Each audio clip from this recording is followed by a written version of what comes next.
claire et si décisive, d'Hélène, appela Paulette.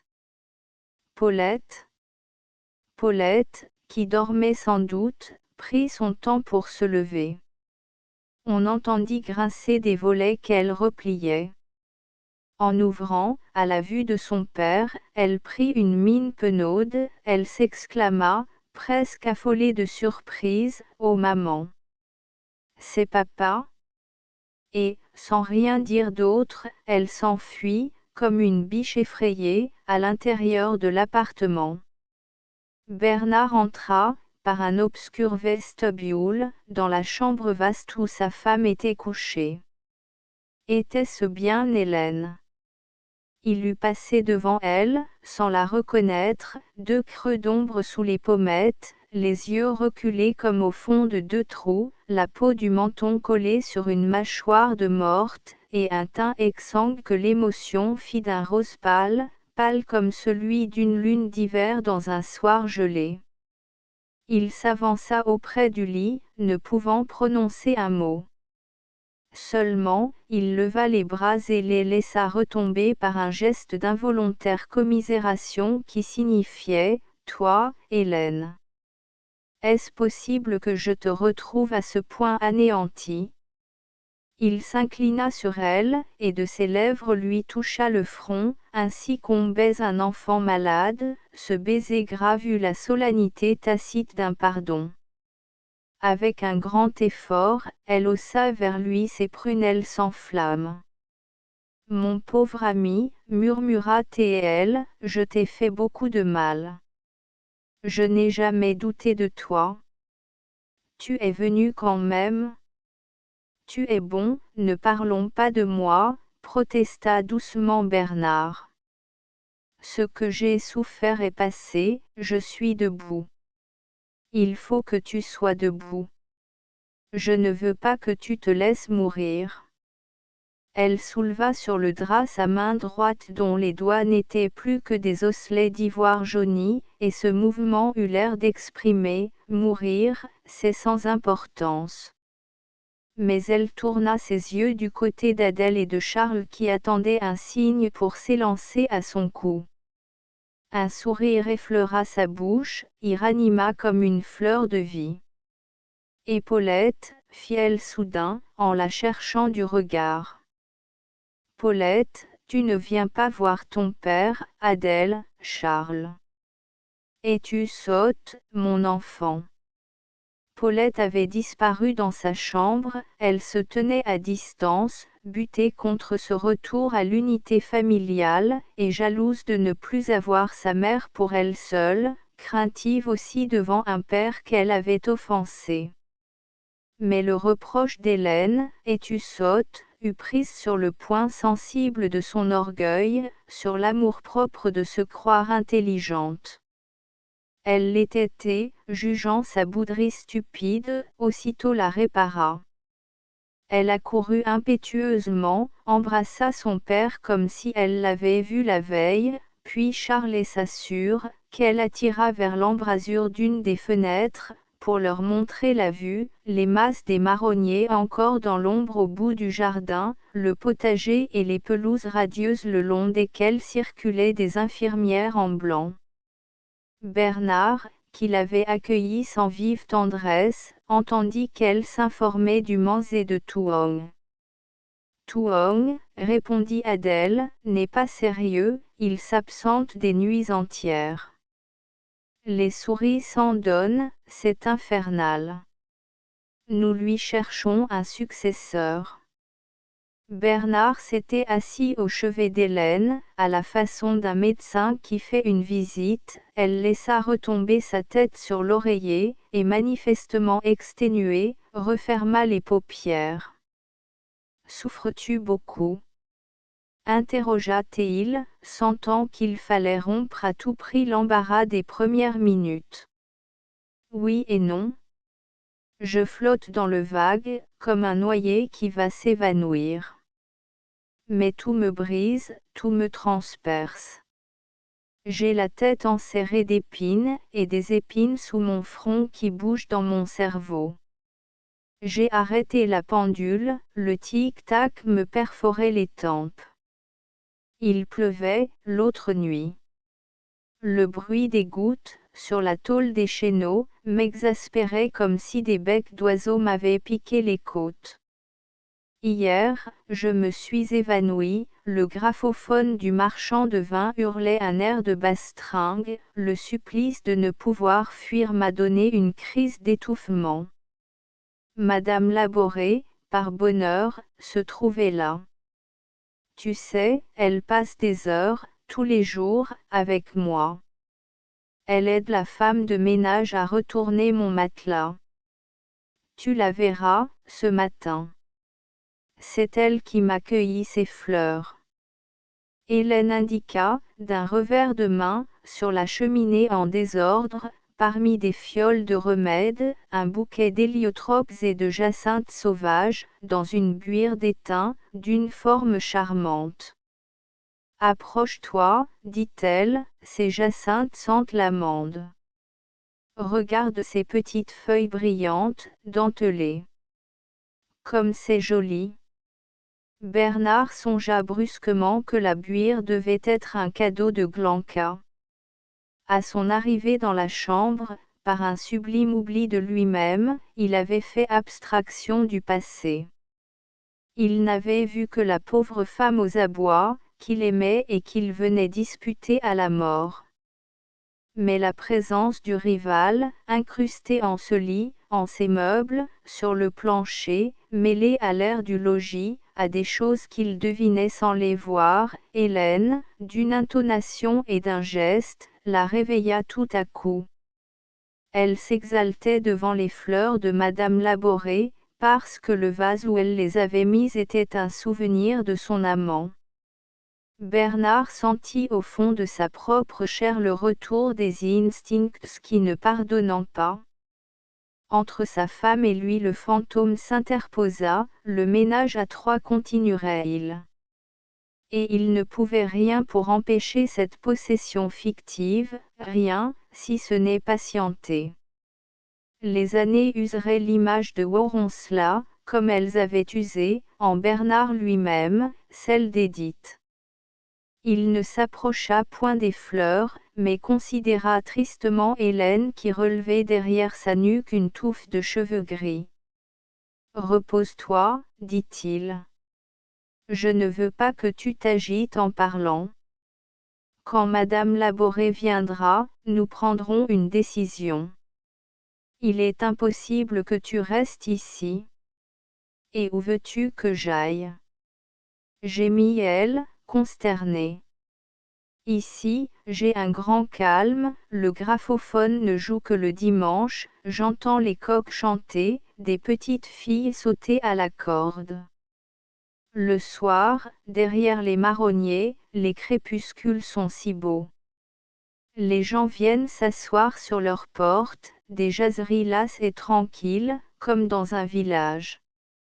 Vers 10 heures, tout est endormi, sauf moi. Oh! Si je pouvais dormir une bonne nuit, une seule bonne nuit.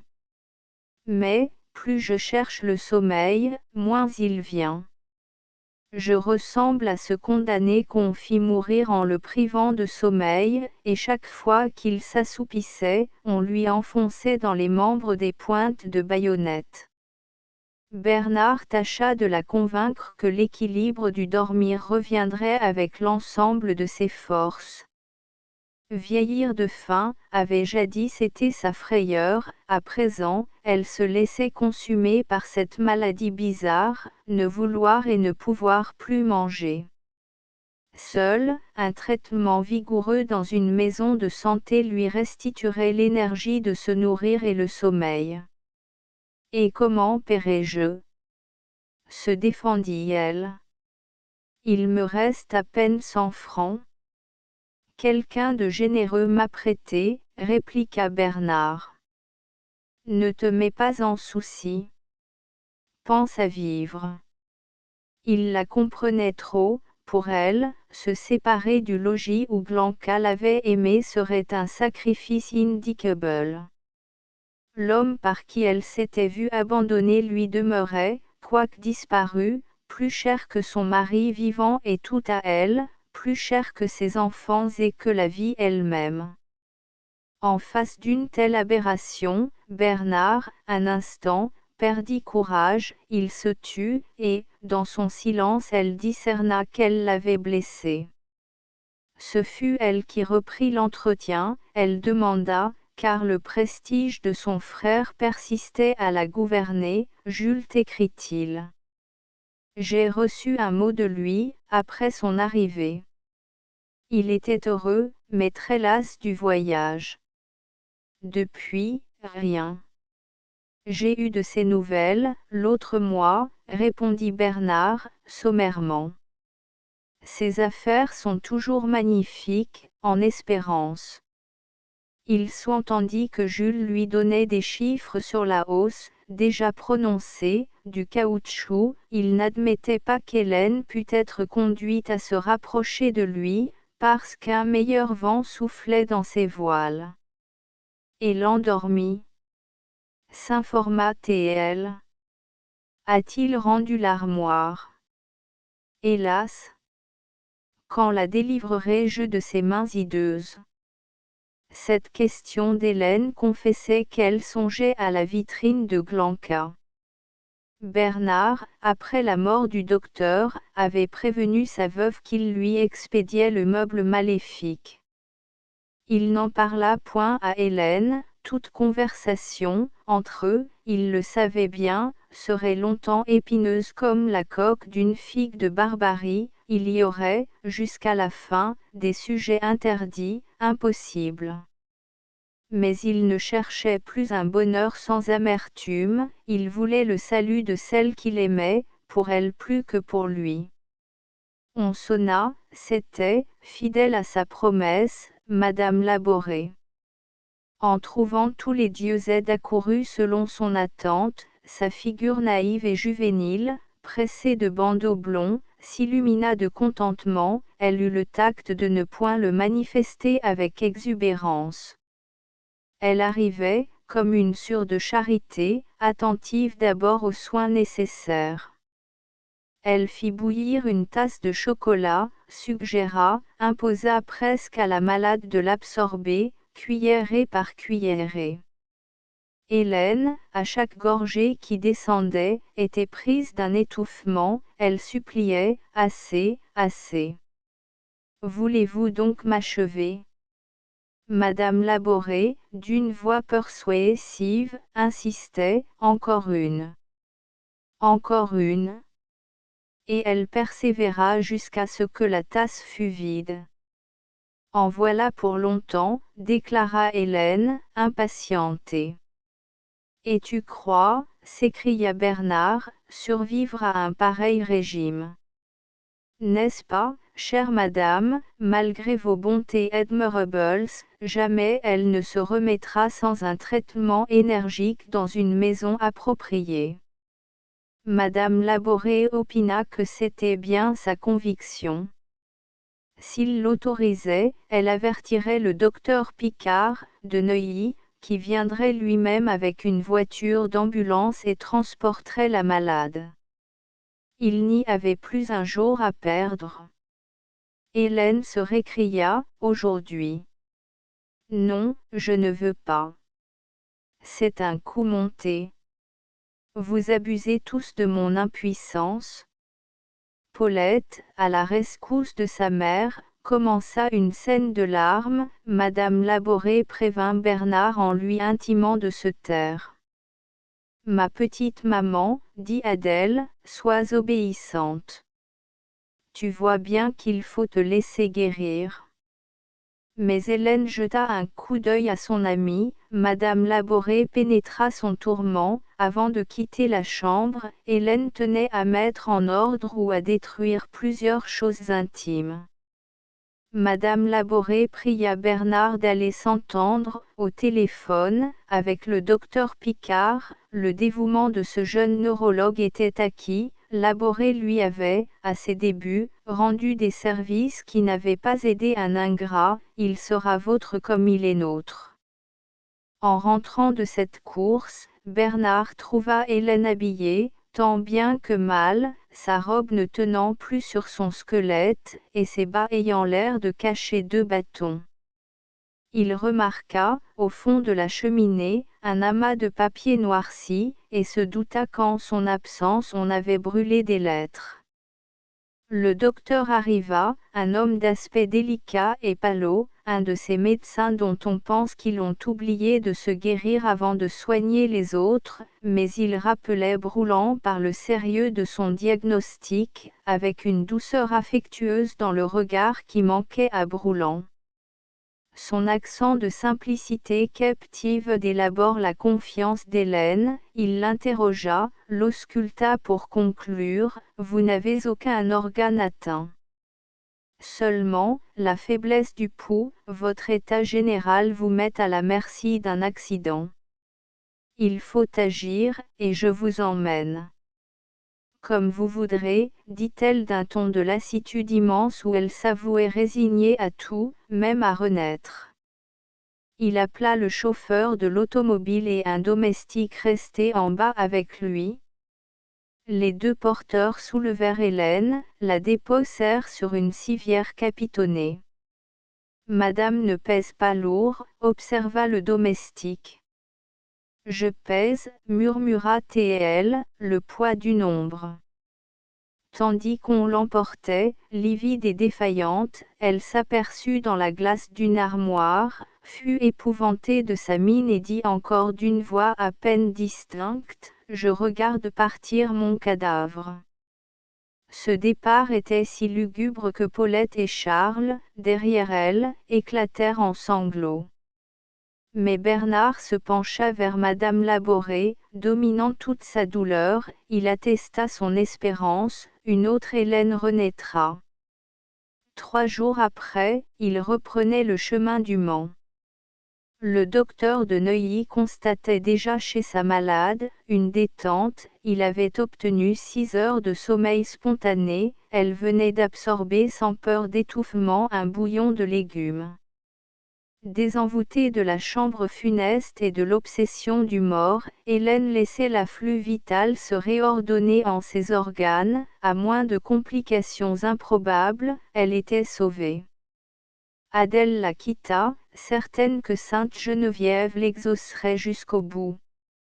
Paulette, de bonne grâce, regagna le foyer paternel. Paris, sous les bombes, l'enchantait médiocrement, « J'y retournerai, disait-elle, quand on ne lira plus contre les portes des maisons, abri pour 25 personnes. » Le Mans commençait à s'emplir de soldats américains. 60 000 hommes devaient établir leur cantonnement dans la province du Maine, ce fut, sur la ville, une inondation de dollars. La librairie Dieuze en fut elle-même arrosée. Frimbault planta au flanc du balcon une énorme enseigne où rayonnaient en lettres d'un rouge cardinalis ces 2 mots, Catholic Librairie. Les chevaliers de Colombe connurent ainsi la route du magasin, son air de gueuserie ne les découragea point d'entrer, achalandés par des cartes postales et des livres pieux, une fois l'habitude prise, ils revinrent en troupeau. Tant de monde s'y pressait l'après-midi et jusqu'au soir, que l'endormi, ne trouvant plus où poser sa visqueuse personne et ses béquilles, interrompit ses visites quotidiennes. Il empruntait un journal et l'emportait chez lui. D'où à la fin de septembre, Bernard gagna de quoi lui rembourser son prêt, l'armoire traversa la rue, se réinstalla pompeusement auprès de la tenture fleur-de-lysée, et ce ne devait pas être sa dernière pérégrination. Dès ce moment, Bernard songeait à reconstituer le centre de sa vie temporelle dans son manoir, à Portsic. L'armoire serait un des premiers meubles qui rejoindrait la demeure vide. De jour en jour, Hélène se rapprochait d'une santé ferme. Elle s'abandonnait à une mollesse végétative où se refaisait l'inconscient de ses forces. Il était entendu avec Bernard qu'au début d'octobre elle partirait de Neuilly pour continuer à se remettre, l'automne et tout l'hiver, dans la maison de Broignac. Paulette et Charles, Adèle aussi l'y suivrait, le curé du bourg se chargeait de leur instruction, il commencerait aux deux filles le latin. Hélène ne s'arrêta pas au Mans, son mari conduisit les enfants au train qui s'en allait vers la Bretagne. Physiquement, il la revit métamorphosée, quoique bien maigre encore et avec des cordes au long des joues. Il démêla en son intérieur une tristesse mal clarifiée, la mélancolie d'une passion dont elle ne gardait pas même une pincée de cendre au creux de sa main, une gêne vis-à-vis des siens qu'elle avait trahis, le découragement en face d'un avenir où plus rien ne lui semblait désirable. Elle témoigna pourtant une extrême satisfaction d'emmener ses enfants, parut touché que Bernard se séparât d'eux pour elle, et il ne lui fut pas indifférent d'apprendre que la librairie prospérait. On entrait dans la période triomphale de la guerre, la France, d'heure en heure, sentait se desserrer les nudes de fer dont elle avait, 4 ans, soutenu la compression. Enfin, on allait de l'avant, chaque matin, une victoire nouvelle s'envolait sur le front des armées en marche. Bernard, né après la défaite de 70, se dilata d'une allégresse ignorée à sentir que son pays cessait d'être un pays de vaincus. Dans les lettres d'Hélène où elle parlait peu de soi, mais donnait de son entourage des nouvelles circonstanciées, ce bien-être victorieux perçait à travers de minces détails. Il avait promis de passer une journée auprès des siens, dès que ses affaires lui concéderaient quelque répit. Il partit le 10 novembre, et n'arriva que le lendemain à la petite gare de Broignac. Personne ne l'attendait, il n'avait point prévenu de sa visite. Après avoir déposé à l'auberge sa valise, il monta par le chemin creux qui mène hors du bourg, au couvent. Une ferme vétuste, ample, où s'entrebâillaient des étables profondes, en formait le premier corps de logis. 2 bâtiments, que séparait une cour plantée d'ormes, alignaient, l'un des rangées d'étroites fenêtres, c'étaient les cellules des religieuses, l'autre, des baies lumineuses, les chambres des pensionnaires. La chapelle grise, derrière eux, s'unissait aux verdures d'un grand parc. Il s'enquit de Madame Dieuzède, une jeune femme en deuil qui paraissait enceinte lui répondit qu'elle l'avait vue sortir et prendre une allée débouchant à l'orée d'une lande. La promeneuse reviendrait sûrement par le même chemin. Bernard s'engagea dans l'allée des chênes au bas de laquelle il découvrit la lande vergetée de bruyères et d'ajoncs. Le feu des feuilles mortes se ranimait sous le soleil montant. Cette matinée de la Saint-Martin s'égayait d'un azur tranquille, une buée blonde riait sur les prairies, sur la plaine regorgeante d'arbres dorés, ondulant jusqu'à la lisière d'une forêt. Il recevait en son sang la douceur de l'air, le parfum des frondaisons expirantes d'où s'exhale un pressentiment de résurrection. Ses yeux accueillaient tantôt le rose cramoisi, le violet pourpré d'un brouillard de ramilles à la cime d'un bosquet lointain, tantôt le jaune grillé des fougères, le vert ardent d'un buisson de houx. Il marchait en paix avec le monde, avec lui-même et avec Dieu. Des âmes sans nombre semblaient se mêler à la sienne et s'y réconcilier. Néanmoins, une inquiétude comprimait les pulsations de sa joie. Il allait se retrouver, seul à seul, en face d'Hélène. Il craignait de lui infliger des réminiscences sévères, d'être devant elle le reproche qui surgit, le réquisitoire silencieux et perpétuel, mais il ne pouvait oublier, ni même paraître oublié. Incapable de calculer une attitude, il redoutait presque en même temps qu'il la désirait de toute sa tendresse cette rencontre dont dépendrait le ton futur de leur relation. Elle revenait indolemment, couverte d'une mante sombre, tenant appuyée contre son épaule son ombrelle ouverte. À distance, elle l'aperçut qui descendait vers elle, s'arrêta pour l'attendre. Il pressa le pas et avant qu'il l'eût tout à fait jointe, il l'entendit émettre cet affectueux reproche: « Tu as voulu nous faire une surprise. Tu as bien tardé. » Il l'embrassa comme on embrasse une sœur ou une proche parente, aucun émoi d'amour ne traversa la simplicité de son mouvement, elle lui rendit un baiser rapide, et ils remontèrent ensemble jusqu'à la maison. Elle avait repris sa vive souplesse d'allure, le repos à la campagne, dans une sérénité plantureuse qu'entourait, sans la contraindre, la discipline conventuelle, restituait à toute sa personne quelque chose de juvénile et d'allègre, sous le hâle du plein air une fraîcheur sanguine éclaircissait ses joues qu'elle ne fardait plus. Il s'abstint d'admirer son changement, trop bon pour lui faire sentir de quelle déchéance il l'avait relevé. Leur entretien s'arrêta au séjour de Broignac, aux études des enfants, à l'humeur de Paulette qui s'était notablement assagie, et, tout d'un coup, il dit avec force: « Veux-tu que nous redevenions des Campagnols ? Quand vous aurez passé ici tout l'hiver, au printemps vous retournerez à Portsic. » À Portsic. Il n'y a plus rien. Nous meublerons du nécessaire le pauvre logis. Vous y serez mieux que n'importe où. Elle le considéra, plus étonnée, même froissée qu'heureuse de cette décision. Une couleur de deuil rembrunit sa figure, elle n'osait l'interroger. « Et toi, que feras-tu » mais supposa qu'il prolongerait les rigueurs d'une séparation méritée.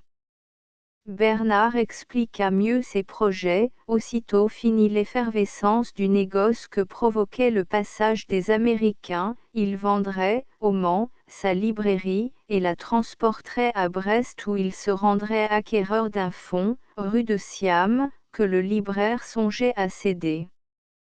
Hélène retint l'objection qui lui venait aux lèvres: « L'état de tes affaires te permettra et il se rêve. » Elle se contenta de répondre: « Sans doute, ce serait le meilleur parti. » Ils s'étaient assis au soleil, sur la terrasse, la venue de leurs 2 filles et de Charles abrégea leur intimité. Paulette fut gracieuse avec son père, Adèle ne chercha pas à contenir l'excès de son allégresse. Tout le monde était gai, d'heure en heure on espérait la grande nouvelle, l'annonce de l'armistice. Au sortir de table, ils rencontrèrent le vieux facteur qui arrivait du bourg, et, les mains tremblantes de joie, tout en distribuant les lettres, propageait l'événement: « J'ai vu la dépêche, la paix est signée. » Déjà la grosse cloche de l'église se mettait en branle, les petites, trinqueballées par des bras furieux d'enthousiasme, s'agitaient comme des danseuses ivres, leurs volets se ruaient à travers le ciel sans ombre. D'autres, dans la campagne, leur répliquaient. Tous les clochers de France s'envoyaient le message de libération, il semblait que les morts eux-mêmes écoutaient sous la terre allégée, et que les enfants à naître devaient bondir dans le ventre des mères exaltantes.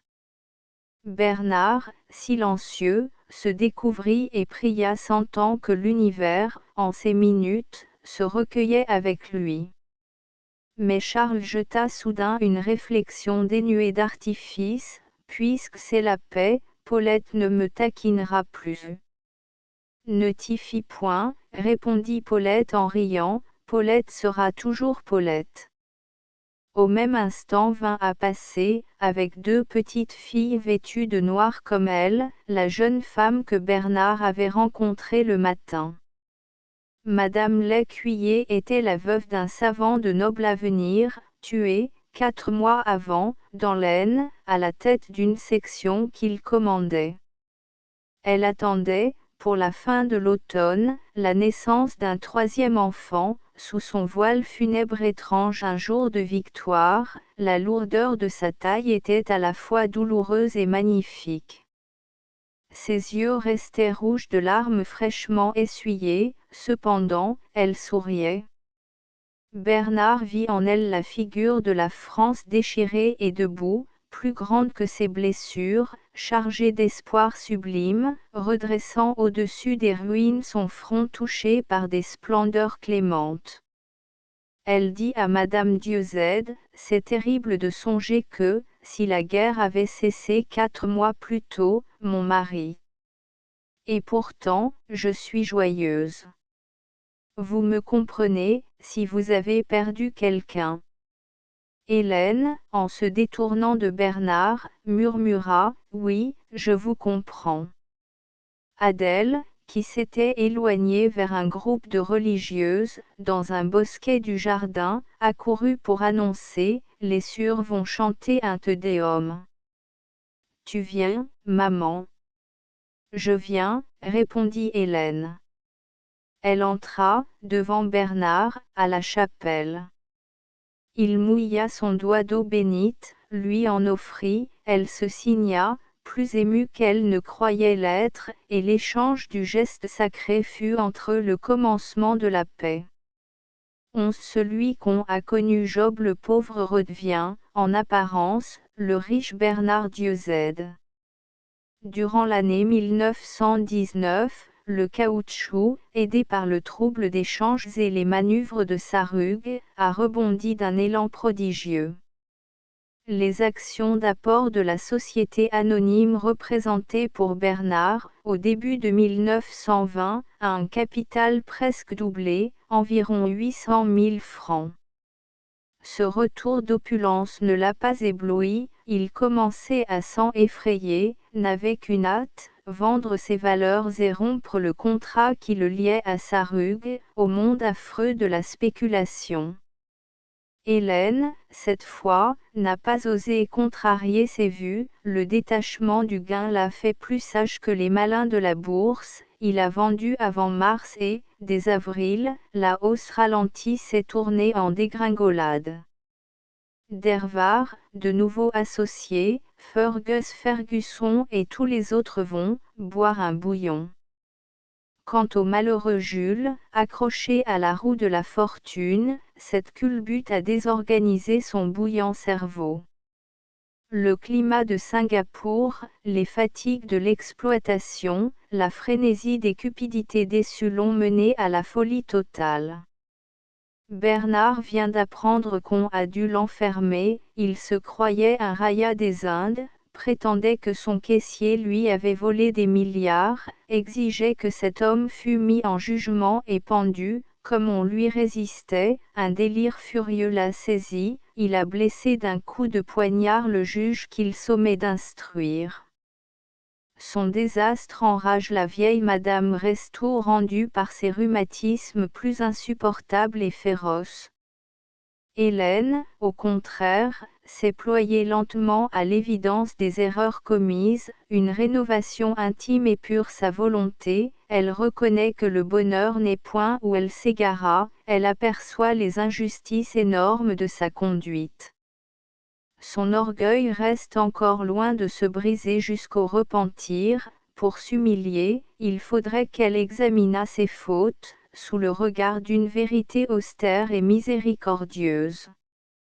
Elle cherche plutôt l'oubli, et l'oubli est impossible. À tout moment des faits inopinés, des sous-entendus, des sursauts de mémoire la rejettent vis-à-vis de ce qu'elle fut. L'autre jour, Paulette s'étant extasiée devant des lys éclos, Hélène a revu, dans le salon de Glanca, au crépuscule, les grands lys dressés comme des formes de mauvais anges qui la guettaient. Charles, qui vient d'apprendre en son catéchisme le 6e commandement, lui a demandé « Qu'est-ce que l'adultère ?» Elle a su répondre « C'est le péché des adultes ». Mais, surprise par sa question, elle a rougi devant son fils innocent. Quelle que soit la délicatesse de Bernard, il ne peut plus être pour elle l'amoureux d'autrefois. Quand elle rencontre d'anciennes relations, elle perçoit à des nuances d'accueil qu'on sait et qu'on l'a jugé. Aussi la vie mondaine n'est-elle plus le centre de sa vie, elle doit à sa triste expérience d'avoir palpé le vide des simulacres dont se contente le commun des gens. Depuis qu'elle est rentrée à Portsic, elle se prépare, dans les harmonies de sa jeunesse, un cœur nouveau. Elle a retrouvé, tels que des amis perdus, les chênes rebroussés par le suroît, la lande où le vent galope comme un poulain débridé, les ombres moussues aux plis des falaises, les môles des promontoires tendus vers les larges eaux, l'odeur du romarin sur les pentes, le chant d'orgue de la marée, et même la chapelle de Sainte-Anne au milieu des ormes avec sa voûte bleue percée de 2 lucarnes, ses ex-voto, son brasier de cierge, sa pénombre brune et son silence. Le manoir, maintenant qu'elle en habille peu à peu l'indigence, lui est redevenu plus cher que jadis. Elle aime la bonhomie rustique des meubles qu'a remis Bernard, le siège où elle s'assoit, pour lire, près de la fenêtre, est un simple fauteuil de paille, semblable à ceux des aïeuls qui dévidaient les heures en filant et en gisant. Bernard l'a priée de reprendre sa harpe, elle ne jouera plus la fantaisie romantique, mais elle transcrit sur son clavier les pièces anciennes des maîtres du clavecin, des airs bretons ou irlandais, et si, parfois, elle y fait résonner les nostalgies des passions vagues, elle ne s'étourdit point d'un factice enchantement. Sa raison s'est assainie dans l'obéissance aux devoirs quotidiens, en attendant qu'elle soit une chrétienne, elle devient au moins une femme d'intérieur. Une âme comme la sienne va-t-elle s'embourgeoiser? Il faut, pour bien agir, qu'elle agisse en aimant, et l'amour la préservera des routines engourdies, des prudences mesquines, des plétitudes calculatrices. D'ailleurs, son mari est auprès d'elle, désormais elle ne se raidira plus contre sa générosité. Sans doute, l'aisance revenue au foyer amortit les antithèses de leurs 2 caractères. Bernard, inespérément, a réussi, elle l'admire, elle l'écoute d'autant mieux que les faits l'ont justifié. Mais elle se laisse pénétrer des influences salubres qui rayonnant de lui et d'Adèle. Jusqu'au bout elle sera très différente, de moins en moins elle contredira. Bernard voudrait l'amener à sentir que le jeu des circonstances enveloppa, dans leurs épreuves, une prédestination ineffable, elle encourait l'abandon suprême, elle n'eut qu'un mérite, céder à l'appel mystérieux de l'espérance, consentir à ce qu'on l'arrachât des gouffres. Le jour où elle entreverra que l'enchaînement de merveilleuses conjonctures l'a délivrée, elle se fondra en gratitude, et connaîtra enfin la grandeur de l'humilité pénitente. Jusque-là, Bernard sait que le bonheur ne reviendra pas tout entier. Humainement, le mal accompli ne peut jamais s'abolir. Les inclinations d'Hélène, en dépit des cataclysmes qui leur ont barré le chemin, reprendraient leur pente vers le goût du luxe et les chimères vaniteuses s'ils ne la défendaient contre elle-même par toute la force de ses exemples. Il a disposé leur commune existence de façon à ce que l'intimité se refasse lentement, sans qu'ils pèsent l'un sur l'autre dans une solitude oisive. Chaque matin, le jardinier attelle à un break de campagne l'un ou l'autre des 2 vigoureux chevaux. Les enfants montent avec leur cartable, devant, à 8 heures, se trouver au pensionnat.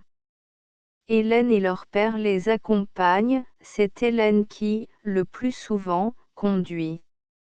Bernard a ouvert, dans la rue de Siam, une librairie d'art chrétien portant cette simple enseigne, les beaux livres. Frimbault l'a suivi et tient en sa main experte la direction matérielle de l'entreprise. Mais Bernard n'est plus réduit au métier d'un marchand qui reçoit les livres à la mode et en trafic comme d'une denrée comestible. Il choisit les ouvrages, et il en édite, il veut aider à se faire jour les écrivains, les artistes pauvres, quand ils savent, tel Robert avec sa résurrection, rendre par l'humain des formes Dieu tangibles. Pour lui seul, l'entreprise serait un fait excessif, il s'est acquis en Toustin l'auxiliaire dont il était digne. Toustin, devenu veuf, s'est transplanté à Brest. C'est lui qui est chargé de lire les manuscrits, de répondre aux auteurs, de fabriquer les volumes. Bernard se réserve le choix des gravures et des eaux-fortes, il associe Hélène à ce labeur captivant. Par là, dans un ordre heureux, leurs intelligences concordent, autant qu'elles en sont capables. Ils s'entendent, gage de félicité plus sûre que s'ils s'adoraient. Est-ce à dire qu'Hélène s'est tout à fait guérie de ses caprices nerveux, de ses impatiences dominatrices? La paresse de Paulette, son penchant à contrarier, ses pointes malignes, tout ce qu'elle porte de révolutionnaire en ses tendances, reste chez les Dieuzettes un ferment d'inquiétude. Bernard ne cesse pas d'être l'homme de tendresse, plus sensible que volontaire, comme le jugeait Brouland. Des troubles traverseront, plus d'une fois, son intérieur. Mais, lorsqu'il se souvient des crises qu'il a franchies, il s'émerveille, il rend grâce au Seigneur dans une effusion inlassable. Et il se réjouit en sachant que l'exclusion de la souffrance ne fait point la béatitude. Il redoute les fils d'araignée que l'abondance tisse autour d'une volonté encline à la mollesse. Il veut vivre pauvre en esprit. Ni son avoir, ni sa femme, ni ses enfants, ni les yeux de son corps, ni sa pensée même, il songe à l'état de Jules, ne furent ni ne seront jamais à lui. Pour ne point perdre la présence de cette divine certitude, il recherche les pauvres et les souffrants, il se prive en silence à leur intention, et il se reproche de trop les envisager, malgré lui, du dehors, comme n'étant plus l'un d'eux. Saura-t-il assez libérer l'argent de l'anathème collé sur lui, de ce rétrécissement qui fait le cœur du riche pareil à la peau de chagrin racornie en proportion de chaque désir satisfait. Même il se demande quelquefois si, dans l'ordre invisible, le temps où il se voyait le plus dépouillé ne fut pas le meilleur de sa vie terrestre. Hier soir, Hélène et lui étaient sortis ensemble sur la lande toute violette de bruyère en fleurs, et où se réfléchissaient, déliés dans le ciel, des tresses roses de nuées. Au milieu du plateau nu s'avançait à leur rencontre un vieil homme de taille gigantesque, vêtu comme un mendiant, un bâton en sa main droite et donnant l'autre à une femme chétive, courbée, qui le conduisait, car il était aveugle et tâtait le chemin devant ses pas. Cet homme, Bernard le connaissait, de son vrai nom il s'appelait Kenavo, mais sa prodigieuse stature, sa force jadis terrible et sa cécité lui avaient valu à Portsic le surnom de Samson. Longtemps il avait fait le métier de pêcheur, un coup de sang, comme à Bernard, lui avait ôté la vue, seulement, faute de soin, jamais il ne l'avait recouvré, et il cherchait son pain aux portes des maisons, sa femme étant inapte à le gagner pour lui. Sous un jupon grisâtre, sèche comme un fagot d'épines, elle paraissait déjà porter à califourchon la mort.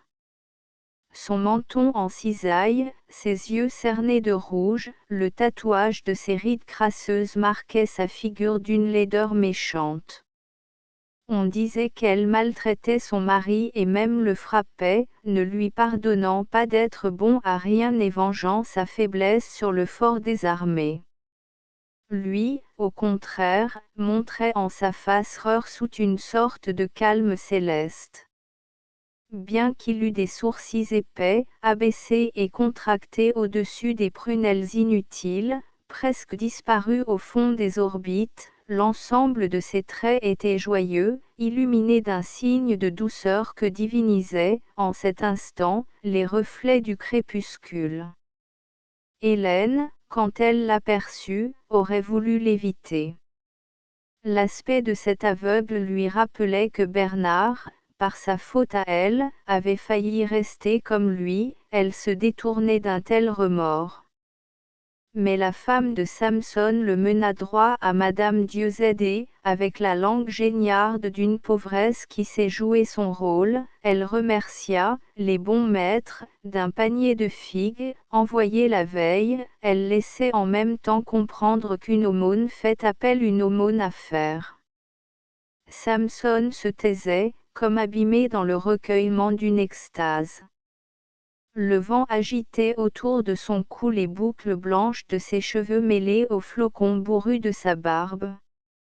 Énorme et voûté, il avait l'air d'un mystérieux saint Christophe chargé d'un fardeau surhumain et pourtant paisible, assuré de ne pas fléchir. Soudain, il ouvrit la bouche, proféra, d'une voix très grave et souriant, « Le soleil des loups se lève sur la lande. » « C'est beau. » « Comment, dit Hélène, savez-vous que la lune est à l'horizon ? Je vous plains de ne pas voir un soir comme celui-ci. » « Il le voit dans sa mémoire, exprima Bernard, et plus beau qu'en vérité. » « Ne me plaignez pas, repartit Samson. Je suis trop heureux. Quand j'avais la lumière dans les 2 trous de mon front et mes bras pour travailler, j'étais content de moi, je n'avais besoin de personne, même pas de Dieu. Il n'aurait pas trouvé à s'asseoir à ma table, mon banc était plein. À présent, il est chez lui, la place est libre, il peut entrer avec ses anges et tous ses saints. Viens-t'en donc, interrompit la femme en le tirant par le bras. C'est possible de dire des bêtises pareilles. Voyez-moi ce feignant. Il ne me compte pour rien. Bernard la morigéna de sa dureté imbécile. Samson baissait la tête, résigné à ses injures, ne cherchant point à réfuter sa sottise, et il s'éloigna vers l'allée des chênes, docile, là où elle l'entraînait. Hélène et Bernard se remirent en marche, sur le sol où la lune étalait une couleur de bure, leurs 2 ombres unies s'allongeaient. « Cet homme est profond, réfléchit Hélène, mais il me fait peur. » « Pourquoi ? » s'étonna Bernard. Il redit simplement à sa manière une parole plus douce que terrible, « Quand vous n'aurez plus rien, alors vous posséderez tout. » 1916 à 1922 Paris. IMP. Paul Dupont, centilitres. 7 octobre 2022. End of the project Gutenberg ebook job le prédestiné updated editions will replace the previous one, the all editions will be renamed. Creating the works from print editions not protected by US copyright law means that no one owns a United States copyright in these works, so the Foundation, and you, can copy and distribute it in the United States without permission and without paying copyright royalty. Special rule, set forth in the general terms of use part of this license, apply to copying and distributing Project Gutenberg symbol mark commercial electronic works to protect the Project Gutenberg symbol mark commercial concept and trademark. Project Gutenberg is a registered trademark, and may not be used if you charge for an ebook, except by following the terms of the trademark license, including paying royalty for use of the Project Gutenberg trademark. If you do not charge anything for copy of this ebook, complying with the trademark license is very easy. You may use this ebook for nearly any purpose such as creation of derivative works, report, performance and research. Project Gutenberg ebooks may be modified and printed and given away. You may do practically anything in the United States with ebooks not protected by US copyright law. Redistribution is subject to the trademark license, especially commercial redistribution. Start, full license. The full project Gutenberg license. Please read this before you distribute or use this work to protect the project Gutenberg symbol marque commercial. Mission of promoting the free distribution of electronic works, by using or distributing this work, or any other work associated in any way with the phrase Project Gutenberg, you agree to comply with all the terms of the full Project Gutenberg symbol marque commercial license available with this file or online at www.gutenberg.org/licence. Section 1. General Terms of Use and Redistributing Project Gutenberg symbol marque commercial electronic works. 1.a By reading or using any part of this project Gutenberg symbol marque commercial electronic work, you indicate that you have read, understand, agree to and accept all the terms of this license and intellectual property, trademark / copyright, agreement. If you do not agree to abide by all the terms of this agreement, you must cease using and return or destroy all copy of Project Gutenberg symbol marque commercial electronic works in your possession. If you paid a fee for obtaining a copy of or access to a Project Gutenberg symbol marque commercial electronic work and you do not agree to be bound by the terms of this agreement, you may obtain a refund from the person or entity to whom you paid the fee as set forth in paragraph 1.e.8. 1.b Project Gutenberg is a registered trademark. It may only be used on or associated in any way with an electronic work by people who agree to be bound by the terms of this agreement. There are a few things that you can do with most Project Gutenberg symbol marque commercial electronic works even without complying with the full terms of this agreement. See paragraph 1.c below. There are a lot of things you can do with Project Gutenberg symbol marque commercial electronic works if you follow the terms of this agreement and help preserve free future access to Project Gutenberg symbol marque commercial electronic works. See paragraph 1.e below. 1.c The Project Gutenberg Literary Archive Foundation, the Foundation or PGLAF, owns a compilation copyright in the collection of Project Gutenberg symbol marque commercial electronic works. Nearly all the individual works in the collection are in the public domain in the United States. If an individual work is unprotected by copyright law in the United States and you are located in the United States, we do not claim a right to prevent you from copying, distributing, performing, displaying or creating derivative works based on the work alone as all references to Project Gutenberg are removed. Of course, we hope that you will support the Project Gutenberg symbol marque commercial mission of promoting free access to electronic works by freely sharing Project Gutenberg symbol marque commercial works in compliance with the terms of this agreement for keeping the Project Gutenberg symbol marque commercial name associated with the work. You can easily comply with the terms of this agreement by keeping this work in the same format with its attached full Project Gutenberg symbol marque commercial license when you share it without charge with others.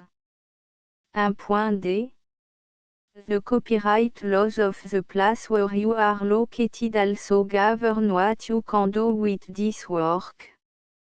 Copyright laws in most countries are in a constant state of change. If you are outside the United States, check the laws of your country in addition to the terms of disagreement before downloading, copying, displaying, performing, distributing or creating derivative works based on this work or any other project Gutenberg symbol mark commercial work. The Foundation makes no representations concerning the copyright status of any work in any country other than the United States. Unless you have removed all references to Project Gutenberg. 1.1. The following sentence, with active links to, or other immediate access to, the full Project Gutenberg symbol mark commercial license must appear prominently whenever any copy of a Project Gutenberg symbol mark commercial work, any work on which the phrase Project Gutenberg appears, or with which the phrase Project Gutenberg is associated, is accessed, displayed, performed, viewed, copied or distributed. This ebook is for the use of anyone anywhere in the United States and most other parts of the world at no cost and with almost no restriction whatsoever. You may copy it, give it away or reuse it under the terms of the Project Gutenberg license included with this ebook or online at www.gutenberg.org. If you are not located in the United States, you will have to check the laws of the country where you are located before using this ebook. 1.2. If an individual Project Gutenberg symbol mark commercial electronic work is derived from texts not protected by US copyright law, does not contain a notice indicating that it is posted with permission of the copyright holder, the work can be copied and distributed to anyone in the United States without paying any fees or charge. If you are redistributing or providing access to a work with the phrase Project Gutenberg associated with or appearing on the work, you must comply either with the requirements of paragraphs 1.e.1 through 1.e.7 or obtain permission for the use of the work and the Project Gutenberg symbol mark commercial trademark as set forth in paragraphs 1.e.8 or 1.e.9. 1.e.3. If an individual Project Gutenberg symbol mark commercial electronic work is posted with the permission of the copyright holder, your use and distribution must comply with both paragraphs 1.e.1 through 1.e.7 and any additional terms imposed by the copyright holder. Additional terms will be linked to the Project Gutenberg symbol mark commercial license for all works posted with the permission of the copyright holder found at the beginning of this work. 1.e.4. Do not unlink or detach or remove the full Project Gutenberg symbol mark commercial license terms from this work, or any file containing a part of this work or any other work associated with Project Gutenberg symbol mark commercial. 1.e.5. Do not copy, display, perform, distribute or redistribute this electronic work, or any part of this electronic work, without permanently displaying the sentence set forth in paragraph 1.e.1 with active links or immediate access to the full terms of the Project Gutenberg symbol mark commercial license. 1.e.6. You may convert to and distribute this work in any binary, compressed, marked up, non-proprietary or proprietary form, including any word processing or hypertext form.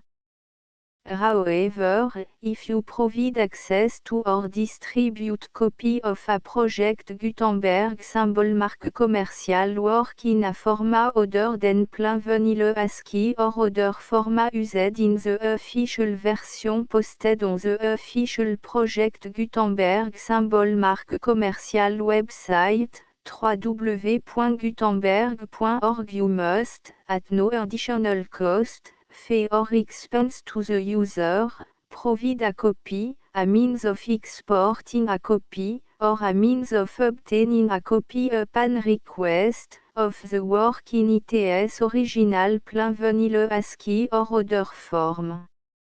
Any alternate format must include the full project Gutenberg symbol mark commercial license as specified in paragraph 1.e.1. 1.e.7. Do not charge a fee for access to, viewing, displaying, performing, copying or distributing any project Gutenberg symbol mark commercial works unless you comply with paragraph 1.e.8 or 1.e.9.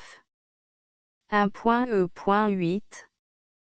You may charge a reasonable fee for copy of or providing access to or distributing project Gutenberg symbol mark commercial electronic works provided that you pay a royalty fee of 20% of the gross profit you derive from the use of project Gutenberg symbol mark commercial works calculated using the method you already use to calculate your applicable tax.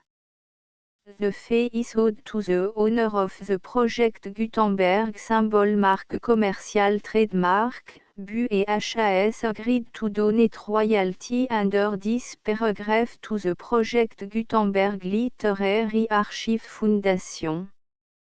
Royalty payment must be paid within 60 days following each date on which you prepare, or are legally required to prepare, your periodic tax returns. Royalty payment should be clearly marked association to the project Gutenberg Literary Archive Foundation at the address specified in section 4, Information about donation to the project Gutenberg Literary Archive Foundation. You provide a full refund of any money paid by a user who notifies you in writing, or by email, within 30 days of receipt that et does not agree to the terms of the full project Gutenberg symbol mark commercial license. You must require such a user to return or destroy all copy of the works possessed in a physical medium and discontinue all use of and all access to other copy of project Gutenberg symbol mark commercial works. You provide, in accordance with paragraph 1.f.3, a full refund of any money paid for a work or a replacement copy, if a defect in the electronic work is discovered and reported to you within 90 days of receipt of the work. You comply with all other terms of this agreement for free distribution of project Gutenberg symbol mark commercial works. 1.e.9. If you wish to charge a fee or distribute a project Gutenberg symbol mark commercial electronic work or group of works on different terms than are set forth in this agreement, you must obtain permission in writing from the project Gutenberg Literary Archive Foundation, the manager of the project Gutenberg symbol mark commercial trademark. Contact the Foundation à set forth in section 3 below. 1.f1.f.1 Project Gutenberg volunteers and employees expend considerable effort to identify, do copyright research on, transcribe and proofread works not protected by US copyright law in creating the Project Gutenberg symbol mark commercial collection. Despite these efforts, Project Gutenberg symbol mark commercial electronic works, and the medium on which they may be stored, may contain defects such as, but not limited to, incomplete, inaccurate or corrupt data, transcription errors, a copyright or other intellectual property infringement, a defective or damaged disk or other medium, a computer virus, or computer code that damage or cannot be read by your equipment. 1.f.2 Limited warranty, disclaimer of damage, except for the right of replacement or refund described in paragraph 1.f.3, the Project Gutenberg Literary Archive Foundation, the owner of the Project Gutenberg symbol mark commercial trademark, and any other party distributing a Project Gutenberg symbol mark commercial electronic work under this agreement, disclaim all liability to you for damages, costs and expenses, including legal fees.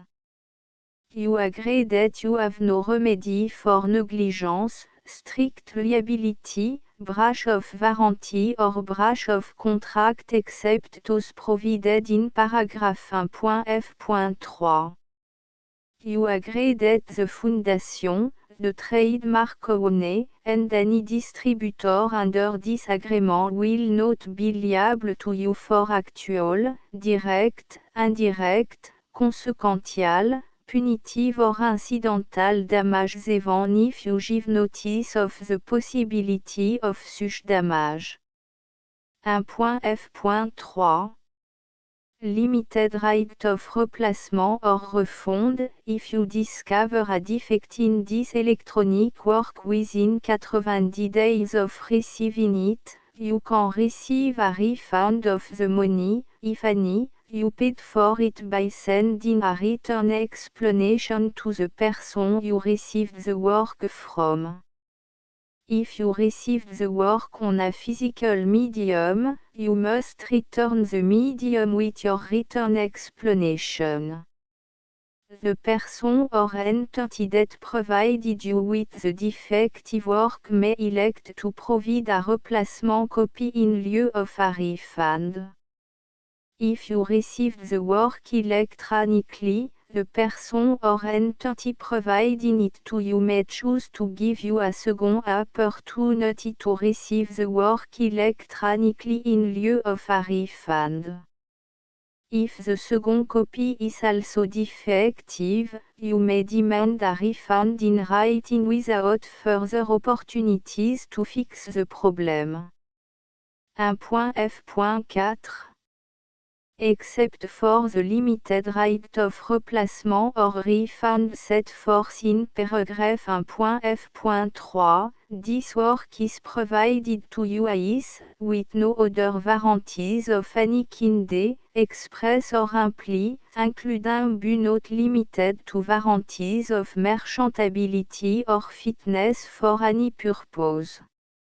1.f.5 Some states do not allow disclaimers of certain implied warranties or the exclusion or limitation of certain type of damages. If any disclaimer or limitation set forth in this agreement violates the law of the state applicable to this agreement, the agreement shall be interpreted to make the maximum disclaimer or limitation permitted by the applicable state law. The invalidity or unenforceability of any provision of this agreement shall not void the remaining provision. 1.f.6 Indemnity, you agree to indemnify and hold the Foundation, the trademark owner, any agent or employee of the Foundation, anyone providing copy of Project Gutenberg symbol marque commerciale électronique works in accordance with this agreement, and any volunteers associated with the production, promotion and distribution of Project Gutenberg symbol marque commerciale électronique works, harmless from all liability, costs and expenses, including legal fees, that arise directly or indirectly from any of the following which you do or cause to occur. A. Distribution of this or any Project Gutenberg symbol marque commerciale work. B. Alteration, modification, or addition or deletions to any Project Gutenberg symbol marque commerciale work. And C. Any defective cause. Section 2. Information about the mission of Project Gutenberg symbol marque commerciale. Project Gutenberg symbol marque commerciale is synonymous with the free distribution of electronic works in format readable by the widest variety of computers including obsolete, old, middle-aged and new computers. It exists because of the effort of hundreds of volunteers and donations from people in all walks of life. Volunteers and financial support to provide volunteers with the assistance they need are critical to reaching Project Gutenberg symbol marque commerciale's goals and ensuring that the Project Gutenberg symbol marque commerciale collection will remain freely available for generations to come. In 2001, the Project Gutenberg Literary Archive Foundation was created to provide a secure and permanent future for Project Gutenberg symbol marque commerciale and future generations. To learn more about the Project Gutenberg Literary Archive Foundation and how your efforts and donations can help, see section 3 and 4 and the Foundation information page at www.gutenberg.org. Section 3. Information about the Project Gutenberg Literary Archive Foundation. The Project Gutenberg Literary Archive Foundation is a non-profit 501, c3, educational corporation organized under the laws of the state of Mississippi and granted tax-exempt status by the Internal Revenue Service. The Foundation SEIN or Federal Tax Identification Number is 64 à 6 221 541. Contribution to the Project Gutenberg Literary Archive Foundation are tax deductible to the full extent permitted by U.S. federal laws and your state's laws. The Foundation's business office is located at 809 North 1500 West, Salt Lake City, U84 116, 801, 596 à 1887. Email contact links and up-to-date contact information can be found at the Foundation's website and official page at www.gutenberg.org/contact. Section 4. Information about donation to the Project Gutenberg Literary Archive Foundation. Project Gutenberg symbol marque commerciale depends upon and cannot survive without widespread public support and donation to carry out its mission of increasing the number of public domain and licensed works that can be freely distributed in machine-readable form accessible by the widest array of equipment including outdated equipment. Many small donations, $1 to $5,000, are particularly important to maintaining tax-exempt status with the IRS. The foundation is committed to complying with the laws regulating charities and charitable donations in all 50 states of the United States.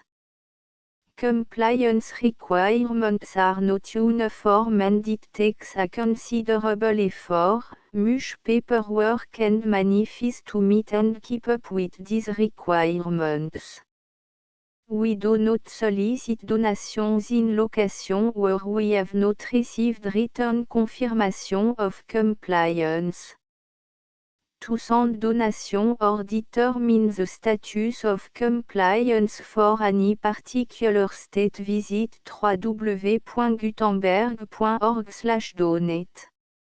While we can and do not solicit contribution from states where we have not met the solicitation requirements, we know of no prohibition against accepting unsolicited donation from donors in such states who approach us with offers to donate. International donations are gratefully accepted, but we cannot make any statements concerning tax treatment of donations received from outside the United States. US laws alone swam for small staff. Please check the Project Gutenberg web page for current donation methods and addresses. Donations are accepted in a number of other ways including checks, online payments and credit card donation. To donate, please visit www.gutenberg.org/donate. Section 5. Générale information about Project Gutenberg symbol marque commerciale électronique Works. Professor Michael S. R. was the originator of the Project Gutenberg symbol marque commerciale concept of a library of electronic works that could be freely shared with anyone. For 40 years, a produced and distributed Project Gutenberg symbol marque commerciale ebooks with only a loose network of volunteer support. Project Gutenberg symbol marque commerciale ebooks are often created from several printed editions, all of which are confirmed and not protected by copyright in the US unless a copyright notice is included. Thus, we do not necessarily keep ebooks in compliance with any particular paper edition. Most people start at our website which has the main page search facility, www.gutenberg.org. This website includes information about Project Gutenberg symbol marque commerciale, including how to make donation to the Project Gutenberg Literary Archive Foundation, how to help produce our new ebooks, and how to subscribe to our email newsletter to hear about new ebooks.